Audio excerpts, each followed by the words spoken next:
Look closely at this shape. It is a moment of pure terror, frozen in plaster and volcanic ash for nearly 2,000 years. For centuries, the world looked at Pompeii as a tragic, silent graveyard. But if you only see death here, you are missing the real story. Just 5 hours before this tragic shape was formed, this wasn't a tomb. It was the most vibrant, unapologetic, and hedonistic city of the Roman Empire. As an editor exploring historical patterns, I've realized that Pompeii's true tragedy isn't the volcano. It is the human illusion of permanence. On this late October morning in 79 AD, the people here didn't feel doomed. They felt invincible. They were the masters of the known world, operating at the absolute peak of Roman engineering, luxury, and complacency. In this deep dive, we are not going to repeat the old tales of destruction. Instead, we are going to deconstruct the final 5 hours of a civilization that thought it had conquered time itself. We will dissect how they lived, what they ignored, and look directly into the mirror they unknowingly left behind for our modern world. Let's wind back the clock. Chapter 1. 8 am. The anatomy of a perfect morning. The Mediterranean sun is fully up, warming the paved streets of Pompeii. To understand why no one was looking at the mountain, we must first understand their reality. Thanks to modern excavations, we now know Pompeii wasn't just a regular town. It was a high-octane trade hub and a playground for Rome's ultra-wealthy. Think of it as the Las Vegas of antiquity, built on a bedrock of volcanic fortune.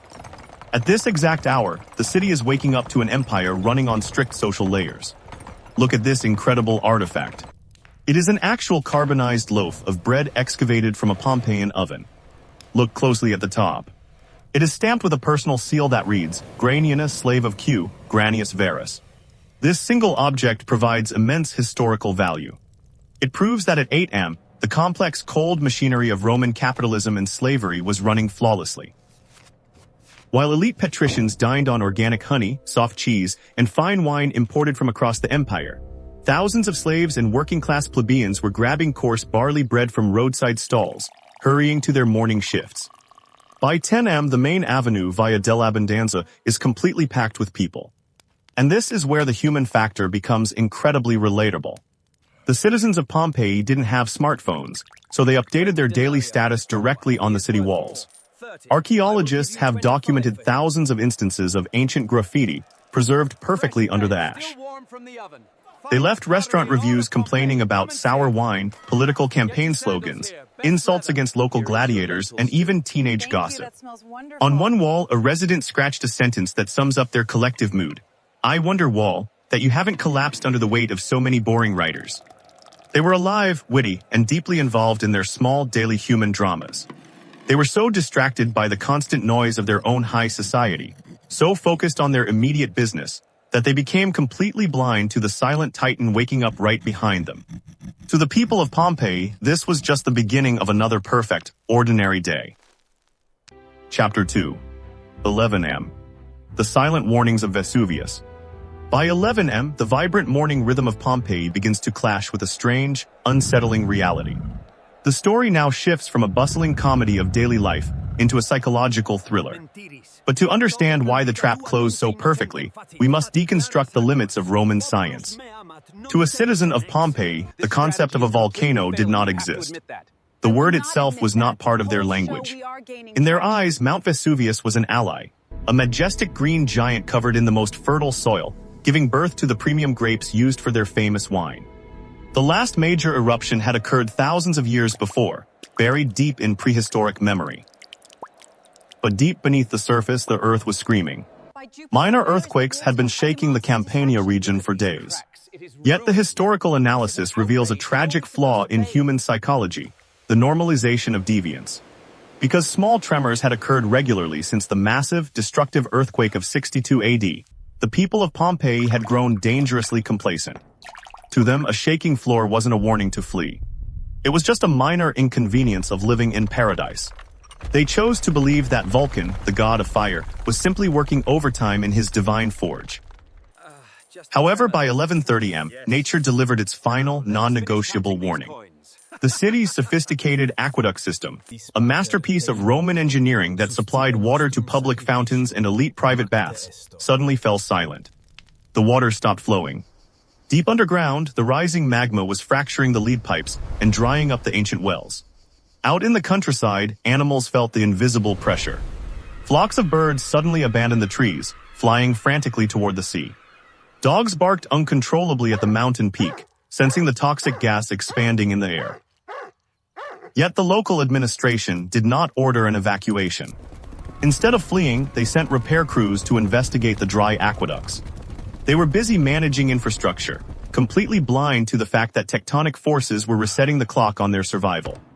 The citizens continued their business, trusting their stone temples, their empire, and their luck. They assumed that because tomorrow had always come before, it would always come again. They had normalized the warnings until the warnings became invisible. Chapter 3. 1 p.m. When time froze. Exactly at 1 p.m., the grand illusion of Roman invincibility shatters into a million pieces. A deafening roar, unlike anything ever heard in human history, rips through the Mediterranean sky. The top of Mount Vesuvius violently fractures, releasing a supersonic blast that blows millions of tons of superheated rock and ash directly into the stratosphere. Thanks to the letters of Pliny the Younger, who watched the nightmare unfold from across the bay, science historical analysis categorizes this event as a Plinian eruption. The volcanic column ascends 30 kilometers into the air, shaping itself like a giant Mediterranean pine tree. Within minutes, the midday sun completely vanishes. Total darkness falls over Pompeii, lit only by flashes of volcanic lightning crackling inside the massive ash cloud. Then the reign of terror begins. Millions of tons of fragments, known as pumice and lapilli, start falling from the black sky like frozen gray hail. The volcanic material accumulates rapidly at a staggering rate of 15 centimeters per hour.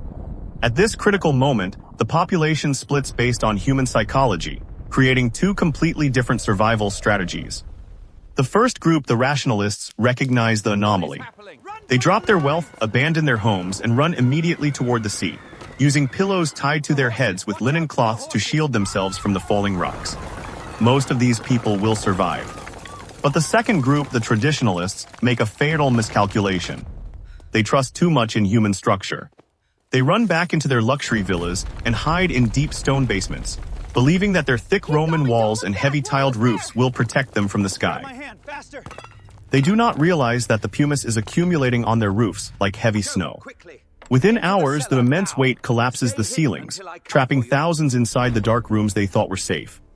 But the true nightmare is still waiting on the slopes of the mountain. As night falls, the giant ash column begins to lose its upward momentum. It starts to collapse under its own weight, sending the first pyroclastic surge rushing down toward the city. A high-speed avalanche of superheated gas, dust, and toxic ash, moving at hundreds of kilometers per hour, hits Pompeii. The temperature inside the surge reaches 300 degrees Celsius. In less than a second, those who stayed behind are frozen in their final positions. Time stops. The city is wiped from the face of the earth, sealed perfectly inside a dark blanket of ash. Outro. The mirror of Pompeii. Pompeii was buried under 6 meters of volcanic ash, sealing the city from oxygen, moisture, and decay. For nearly 17 centuries, it slept in total darkness, becoming an accidental time capsule of human life. But as we stand before the plaster figures today, looking back at their final 5 hours, we must ask ourselves the ultimate editorial question. Are we really any different from the citizens of Pompeii? We live in a modern world surrounded by advanced technology, satellite warning systems, and endless data. Yet as a society, we still suffer from the exact same human flaw that trapped the Romans, the dangerous comfort of normalcy bias. We see the warning cracks in our environment, our financial systems, and our personal lives, yet we choose to normalize them.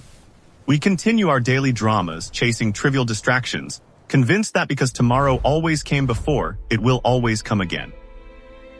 We build our modern lives on the slopes of our own metaphorical volcanoes, trusting that human engineering can conquer nature. The people of Pompeii were not foolish. They were just beautifully, tragically human. They were caught up in the rhythm of a perfect morning, entirely unaware that eternity was waiting for them at noon. Their story is not a lesson about how to die, but a powerful reminder of how fragile it is to be alive. If this deep dive into the human side of history brought value to your day, please hit the like button and subscribe to help our channel grow. Let me know in the comments below, what is one thing you would save if you realized your world was changing forever in 5 hours? Thank you for watching, and I will see you in the next chapter of history.